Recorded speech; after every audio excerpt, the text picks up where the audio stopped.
Bonjour à tous. Il fait un grand soleil sur Cotonou, au dehors pratiquement les 30 degrés.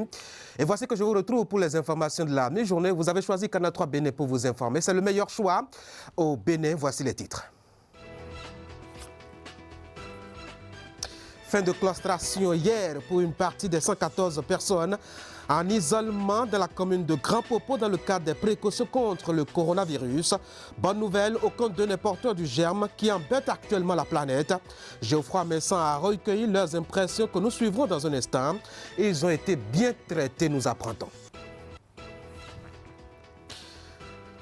Le gouvernement n'est pas seul face au mal qui s'étend. Le gouvernement béninois s'entend. L'Association des sociétés d'assurance du Bénin est allée lui dire tout son soutien. C'est à travers un appui de 50 millions de francs CFA.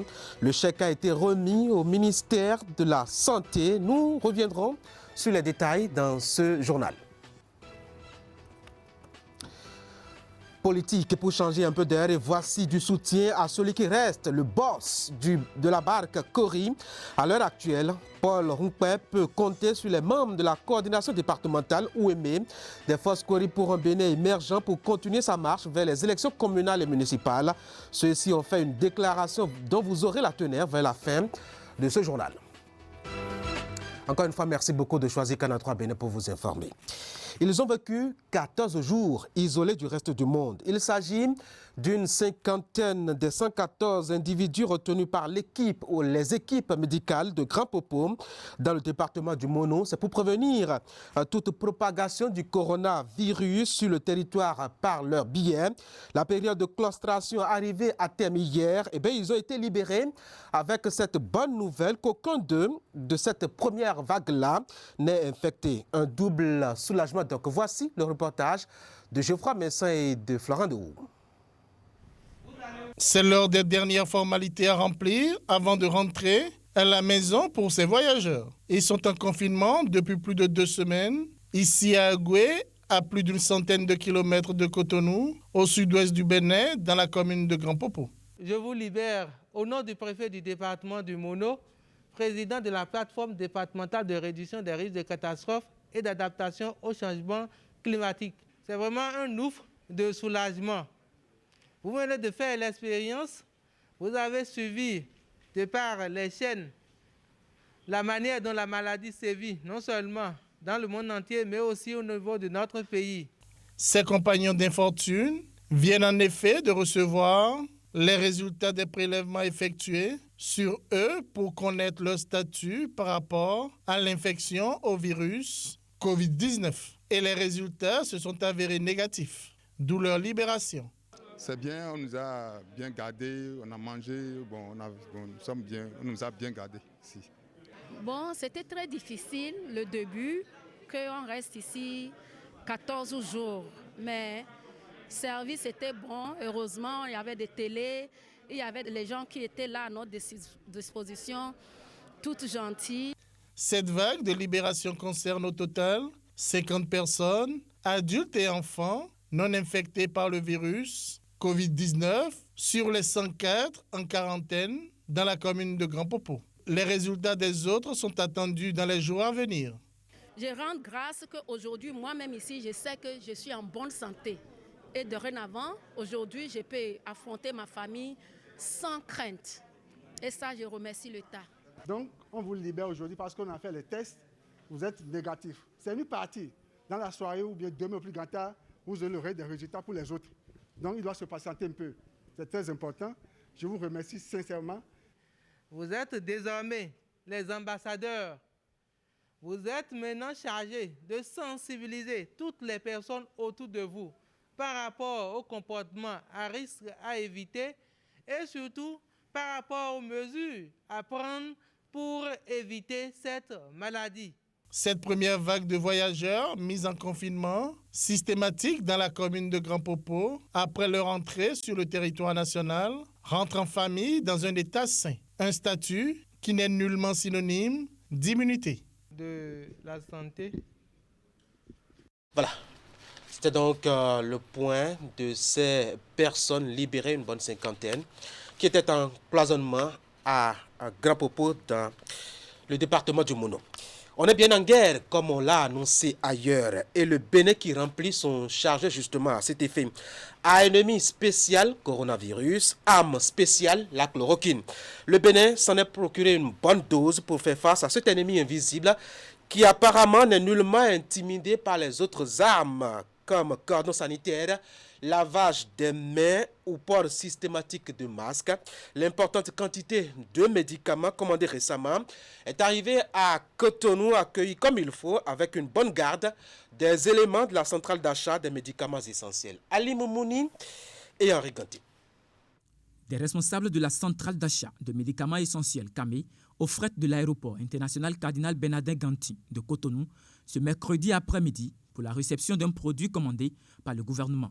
Comme vous le savez, notre pays fait face actuellement à la pandémie de Covid-19. Dans ce cadre, le gouvernement du président Patrice Talon a fait un certain nombre de commandes d'intrants à travers la CAME. Il s'agit du phosphate de chloroquine acheté pour renforcer la riposte contre la pandémie du coronavirus. Cette cargaison de produits réceptionnés est une partie de la commande lancée par le gouvernement. Elle servira à prendre en charge les personnes testées positives à la Covid-19 au Bénin.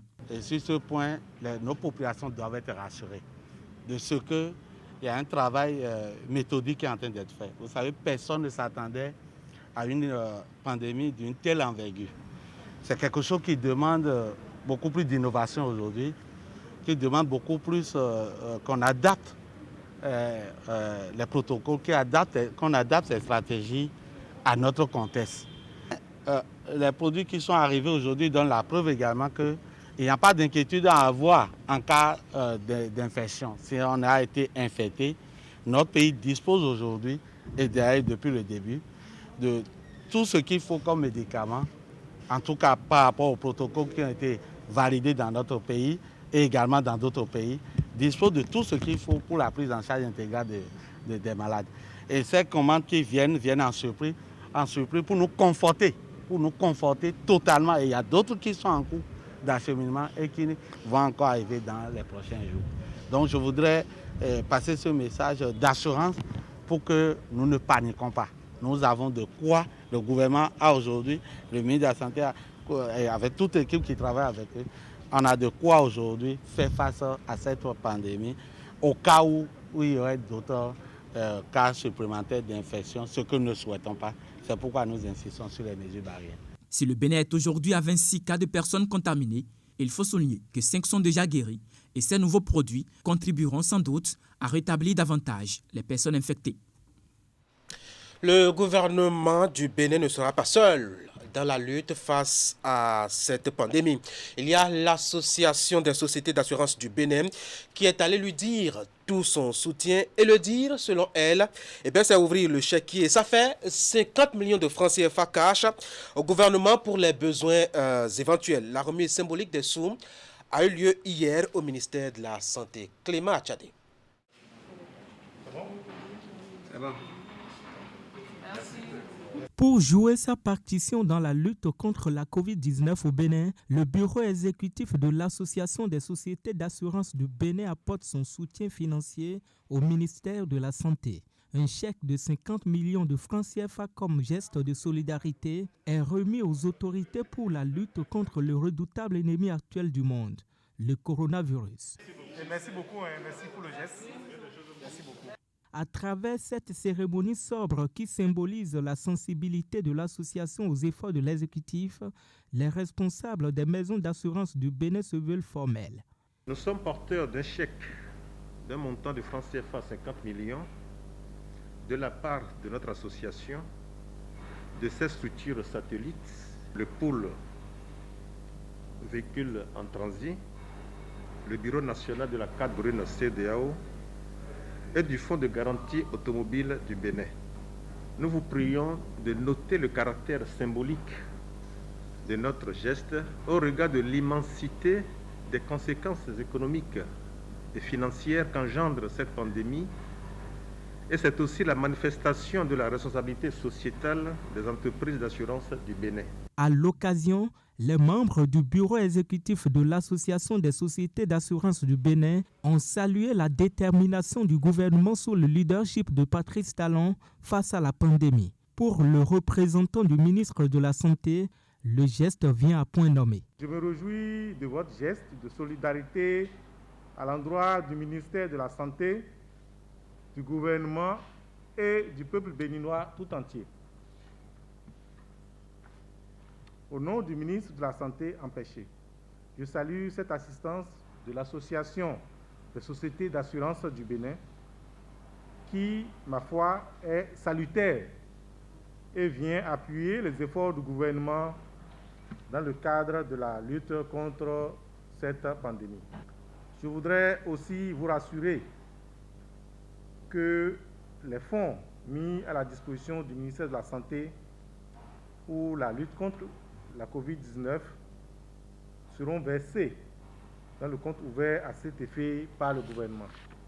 Pour une lutte efficace contre le coronavirus, nous avons besoin de la contribution de tous les acteurs du développement, a ajouté le secrétaire général du ministère. L'autorité a à cet effet invité les autres à apporter leur pierre à la lutte contre la pandémie. Ceci afin de repousser hors du Bénin et du monde entier l'invisible et imprévisible ennemi commun, la maladie du siècle. Et la manifestation de votre bon cœur est aussi attendue. Il est devenu l'uniforme pour tous au dehors à Cotonou. Le masque de protection contre le coronavirus est désormais porté par tous, par obligation aussi bien dans la capitale économique que dans les villes environnantes, comprises au sein du cordon sanitaire établi. Le communiqué du ministère de l'Intérieur à ce sujet a changé les comportements dans la circulation. Un constat fait hier par Idriss Boukari et Elvis Tonoukouen. De la recommandation à l'obligation, le port de masques faciaux s'impose désormais à tout citoyen vivant dans l'espace du cordon sanitaire. C'est une nouvelle mesure prise par le gouvernement à travers le ministère de l'Intérieur et de la Sécurité publique pour éviter la propagation de la pandémie de coronavirus dans le pays. La mesure est entrée en vigueur dès ce mercredi 8 avril à 0h. Dans la circulation ce mercredi à Cotonou et à Boumé-Calavi, voici le constat que l'on fait. L'appel du gouvernement est attendu par presque toute la population concernée. Même les plus petits en sont bien conscients. Les gens disent que le coronavirus est dans notre pays. Je dis à mes amis que d'acheter le cache-nez parce que c'est bon. Sinon, ils vont attraper la maladie. Mais nous suivons vraiment les règlements du gouvernement parce qu'on a demandé de porter ça. C'est pour notre bien, donc toute la population porte ça. Ça te protège aussi et ça protège aussi ton prochain. Donc c'est l'essentiel de la chose. Cette mesure est salutaire parce que la manière dont nous sommes en train d'apprendre à travers le monde et la manière dont ce virus est en train d'attaquer nous les humains et les décisions du gouvernement sont réellement salutaires et la population doit pouvoir respecter. Dans le communiqué signé le 7 avril 2020 par le ministre de l'Intérieur et de la Sécurité publique, les forces de défense et de sécurité sont instruites à cet effet à multiplier les patrouilles pour contrôler l'application effective de cette mesure. Au niveau des carrefours, la police républicaine veille au respect de cette disposition, mais avec pédagogie et la courtoisie appropriée pour la circonstance. Ceux qui ne se sont pas encore conformés à cette obligation sont invités à le faire sur place.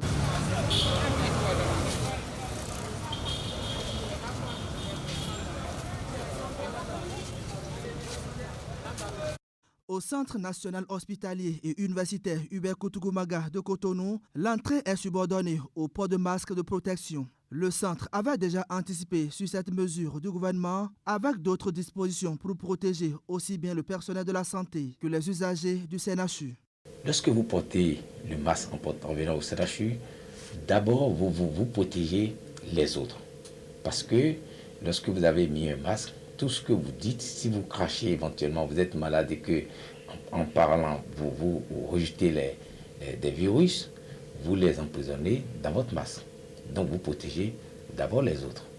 Et puis après, lorsque les autres parlent et qu'ils jettent éventuellement des virus, c'est que vous vous protégez parce que vous n'inhalez pas les masques. Il faut dire que à côté de toutes ces mesures, il y a une mesure que je ne peux oublier parce que c'est tellement vulgarisé dans la maison, les dispositifs de lavage de mains. On les a rendus systématiques dans tous les services d'accueil. Nous avons procédé à des sensibilisations des patients. C'est même au niveau des entrées de la maison, il y a des dispositifs de lavage de mains. Donc autant d'éléments pour pouvoir assurer un minimum d'hygiène afin de pouvoir lutter contre la pandémie. L'obligation du port de masques de protection est effective à Cotonou et à Boumé-Calavi, 2 des 12 villes les plus exposées à la pandémie du coronavirus. Seule inquiétude, les masques subventionnés par le gouvernement ne sont pas disponibles dans la plupart des pharmacies. Les citoyens sont donc contraints de se rabattre sur les vendeurs ambulants avec tous les risques que cela comporte. Absolument. Merci à Idriss Boukari. Et parlant justement de lutte contre la pandémie, il n'y a que les dignitaires des cultes endogènes s'en mêlent aussi. À travers la Fédération des associations des cultes endogènes du Bénin, ils se sont dit préoccupés par la situation et surtout se félicitent de la promptitude et la perspicacité, ce sont leurs mots, du gouvernement face au mal. Ils en ont profité pour rappeler à eux-mêmes les contributions à la lutte. Voici la substance de leur déclaration, lue ici par leur porte-parole. Il s'appelle Cécile Adjobignon. Il a été au micro d'Emma Khodonou et de Barnabé Mensa. L'humanité toute entière est en crise sanitaire. Il s'agit du coronavirus appelé Covid-19. Tous, nous sommes préoccupés par la santé de nos populations, de nos adeptes et de nos gouvernants. Il urge donc que nous nous retrouvons rapidement pour échanger et réfléchir sur la situation. Le gouvernement de notre président Patrice Talon a pris la mesure et la situation avec promptitude et perspicacité. Nous nous sommes réunis au sein de la Fédération des associations des cultes endogènes du Bénin, FACEB. Les objectifs poursuivis par cette assise se résument comme suit. Informer les adeptes et les dignitaires de nos différentes chapelles sur la menace du Covid-19. Les sensibiliser sur les mesures préventives prises par le gouvernement pour limiter la propagation du virus, à savoir se laver régulièrement les mains à l'eau et au savon ou avec une solution à base d'alcool.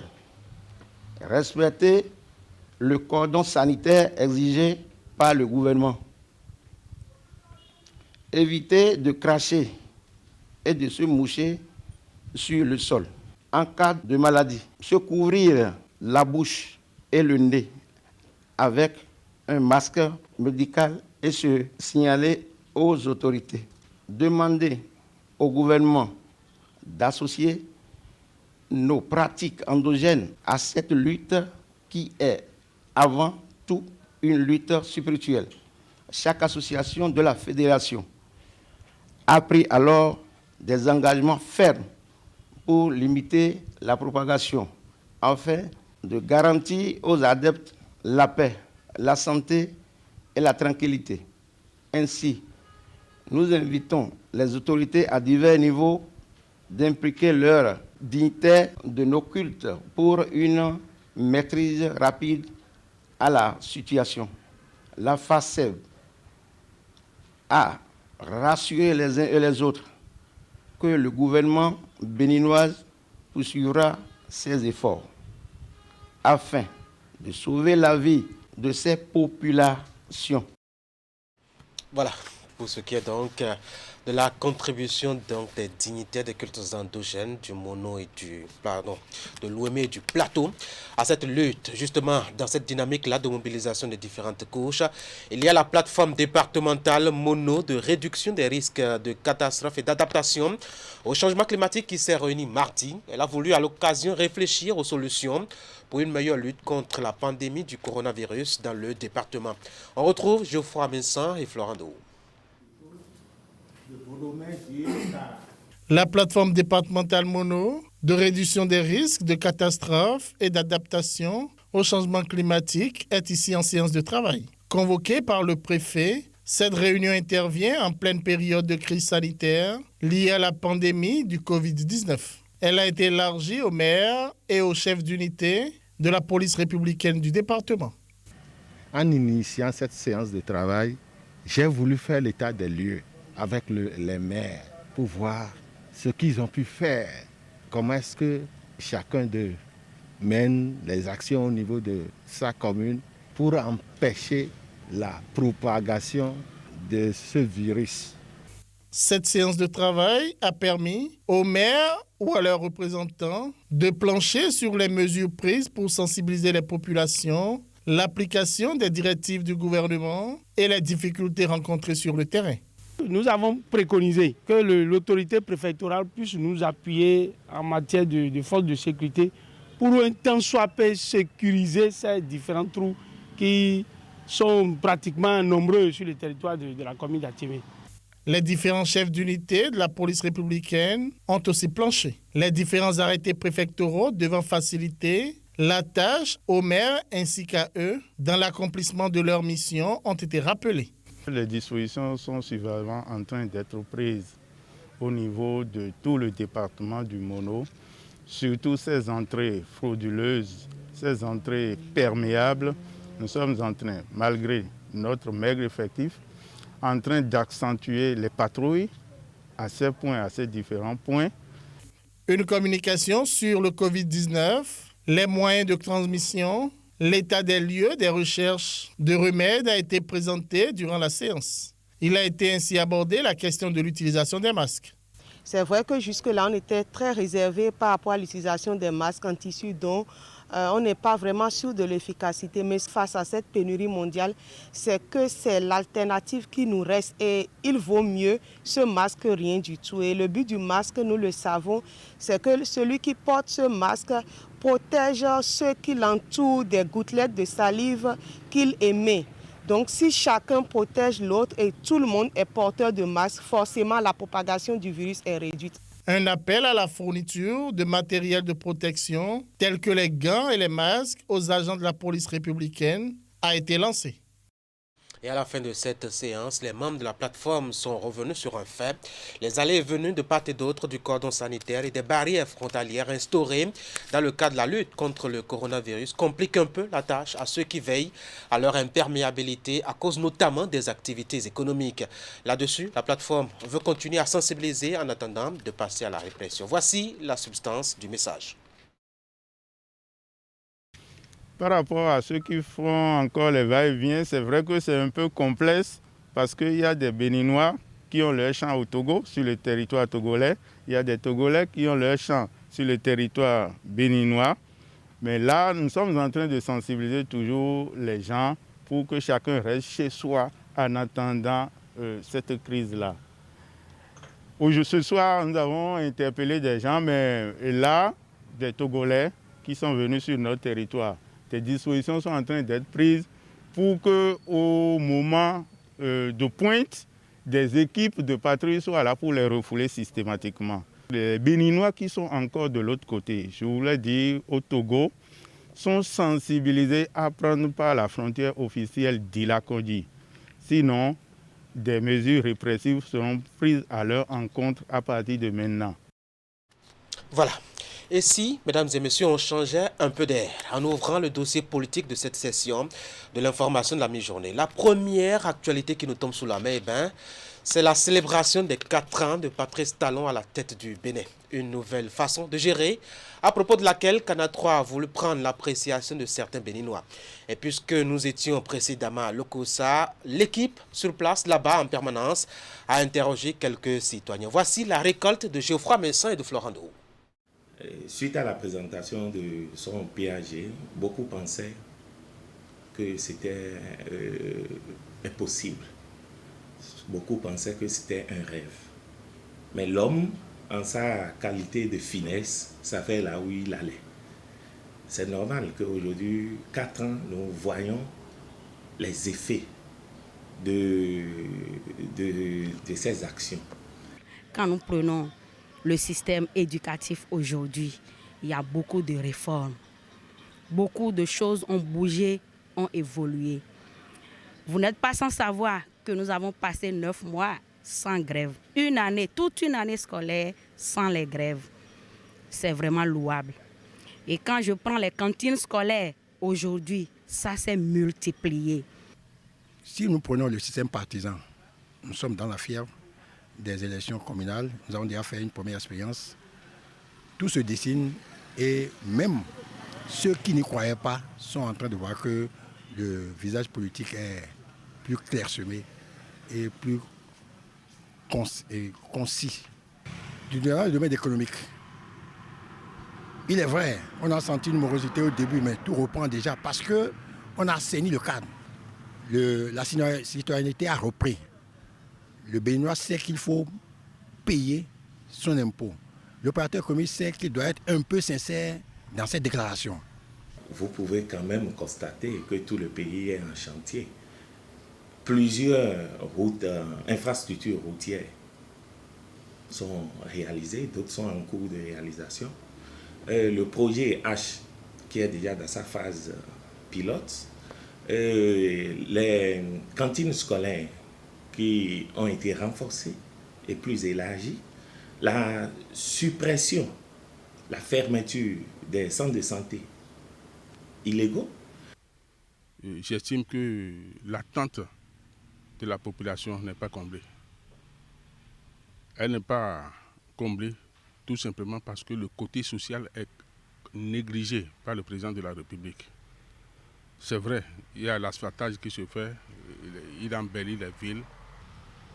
Donc le côté social là, il faut que dans les 1 an qu'il reste là, qu'il pense à ça.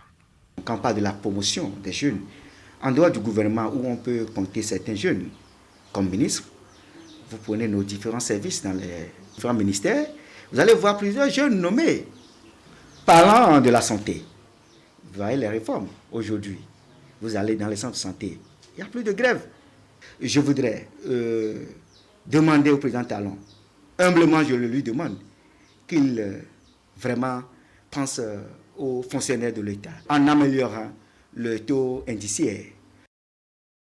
Voilà, petit détail important. Même exercice de la part de l'équipe qui réside dans le centre du Bénin. Résultat à la fin, la récolte, sentiment presque identique de l'Okosa à Boycom. On parle d'asphaltage, d'accès à l'eau potable et bien d'autres. Voici la moisson d'Imet Hélène Amoussou. Globalement, je peux vous assurer que 4 ans après la rupture, le résultat est plus ou moins satisfaisant. Il est vrai qu'on ne fait pas d'omelette sans casser d'œufs. Il y a des grincements dedans par endroits, mais au cours des 4 ans, je crois que le président qui est là, M. Talon Guillaume Athanase, a pris le risque de découper les départements en 12, ce que beaucoup de chefs d'État n'ont pas pu faire. L'eau courante, pour ce qui me concerne, moi je suis à Romenro, mais il y a eu des moments où on fait 1 semaine sans avoir l'eau courante. Aujourd'hui, non seulement il y a l'eau courante, mais la pression, elle est forte. Aujourd'hui, le changement est net. Si je ne prends que ce qui est visible dans tout le Bénin, du nord au sud, tout le monde sait que dans le domaine des infrastructures, il y a de grands pas qui ont été faits en 4 ans. Quand vous prenez le domaine de la sécurité, les renseignements sur la voie, et vous n'avez pas besoin de voir des agents à tous les 20 mètres, 20 kilomètres. En 4 ans, voilà un monsieur qui nous a étonnés positivement. Le Bénin aujourd'hui est en chantier sur le plan général. C'est-à-dire qu'il n'y a pas de fait ici ou bien fait là-bas. Ce n'est pas seulement à Bomé, ce n'est pas seulement à Cotonou. Moi, je connais tout le Bénin et tout le Bénin est en chantier. Nous n'avons jamais vu ça, c'est extraordinaire. Aujourd'hui, il faut voir, dans Abomey par exemple, nous avons plus de 36 rues qui sont en construction. Je crois qu'aujourd'hui, les langages ont changé parce qu'on a compris que c'est réellement ce qu'il nous fallait. Donc moi, je dis, le bilan, même si ce n'est pas totalement ce qu'on voulait, moi, je dis que c'est un bilan reluisant pour moi. C'est satisfaisant. C'est vrai, il faut qu'il améliore pour que chacun puisse quand même tirer le profit personnel et qu'il veut, et qui pourrait ce profit aussi, qui pourrait aussi rejaillir positivement sur les autres. Partir d'Abomey à Aguna, c'était le calvaire. Même à Djidja, c'était le calvaire. Aujourd'hui, vous partez les yeux fermés en voiture. Même pour aller dans le mono aujourd'hui, vous passez par Agmaïzou, c'est 30 minutes. Vous revenez. La santé avant tout. Aujourd'hui, nos hôpitaux fonctionnent. Ce fonctionnement, même si ce n'est pas encore total, les grèves ont cessé. Vraiment, c'est formidable. Les écoles ont fonctionné. Les enseignants, on les a mis au travail. Nos enfants sont désormais à l'école. Les grèves ont cessé. Vraiment, c'est beau. Donc pour moi, le président Patrice Talon a osé. Voilà pour le point des 4 ans de Patrice Talon à la tête du Bénin, de Lokossa à Boyko. Parlons d'autre chose. Paul Hunkpe, le seul capitaine, à bord du navire FCBE peut compter sur un certain nombre de matelots politiques. Dans un premier temps, il s'agit des membres de la coordination départementale OUEME des Foscori pour un Bénin émergent qui lui ont assuré fidélité et dévotion politique pour une participation aux élections communales et municipales prochaines. La démission du président d'honneur du parti Boni Yayi ne les a nullement ébranlés, comme le témoigne ici le porte-parole Jean-Marie Vidjelopon au micro des Mahodonou. En cette période particulière, qu'il nous soit permis d'éclairer l'opinion nationale et internationale par rapport à la petite tempête qui a soufflé dans la maison Kori. Allusion faite à la sortie du président d'honneur du parti Force Kori pour un Bénin émergent sur la toile. En effet, grande est notre surprise de voir le président d'honneur se débarquer au moment où il sait qu'il doit retourner l'ascenseur à ceux qui l'ont soutenu bec et ongle pendant plus de 15 ans. Des gens sont morts, des gens sont allés en prison. Mieux, des exilés sont notés dans la foulée par pure conviction au parti. Aujourd'hui, ceux-là sont sur des listes et veulent aller aux élections alors qu'ils ont besoin peut-être un peu de sa caution, mais surtout de son soutien matériel et financier. Est-ce que c'est ce qui le motive à se retirer? En le faisant, c'est pour faire échouer la liste FCBE. Du coup, quelle liste pourra-t-il avoir pour aller aux élections communales et municipales du 17 mai 2020? Même s'il reprochait des choses au Sen Hunkpe et à son équipe, les 3630 candidats sont-ils tous avec Paul Hunkpe? Selon vous, un général peut-il abandonner sa troupe en plein combat? C'est une capitulation, une démission qui ne lui ressemble pas. Nous, en tant que candidats, n'entendons pas baisser les bras, nous irons jusqu'au bout et demandons au Sen Hunkpe de poursuivre avec abnégation, dévouement et courage l'œuvre en l'invitant de tout faire pour que nous ayons des résultats qui nous permettront d'aller plus loin dans le combat. Ainsi dit, nous apportons notre soutien ferme et indéfectible à l'équipe du Sen Hunkpe pour aller de l'avant. Le Bénin a besoin de la paix et pour cette paix, il faut que la conquête du pouvoir passe par les urnes.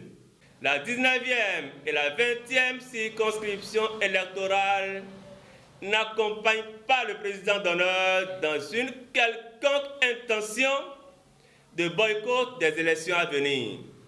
C'est pourquoi nous invitons les militants au courage et au militantisme accru afin qu'ils ne soient pas ébranlés, car c'est au bout de l'effort qu'on savoure la victoire. Par ma voix, les militants prennent acte de la démission du président d'honneur.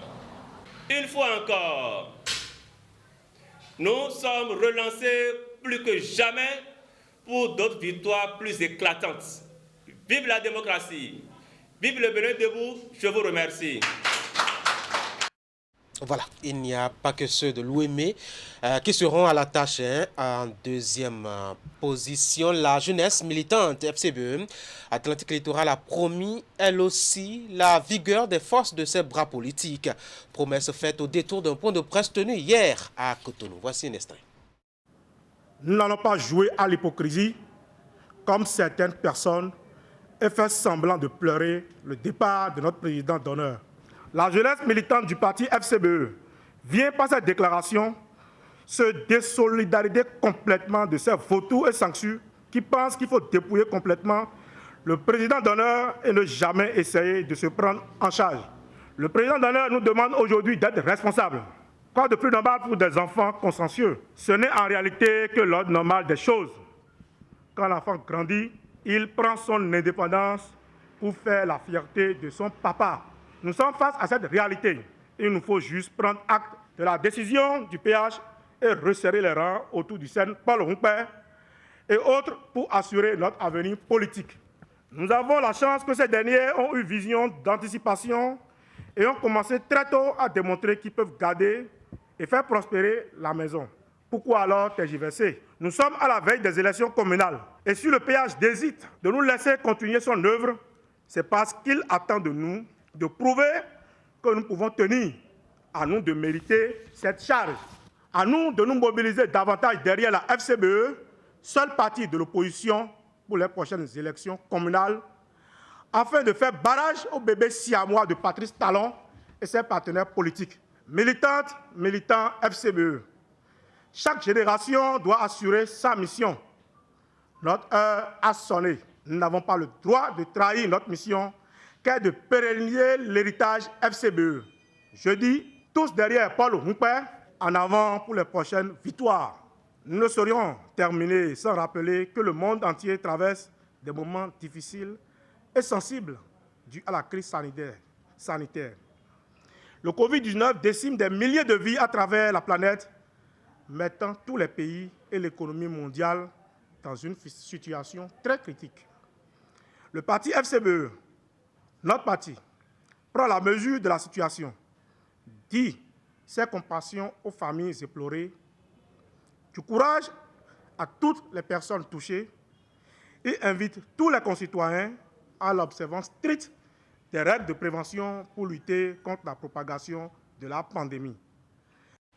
Voilà, mesdames et messieurs, ce fut donc l'élément qui met en terme à ce 13 jours. Rappelle rapidement de quoi est-ce que nous avions parlé. Eh bien, on a évoqué l'actualité liée au coronavirus avec la libération de 50 personnes confinées depuis 14 jours à Grand Popo, c'est dans le département du Mono. Ils ont tous été testés négatifs, la bonne nouvelle.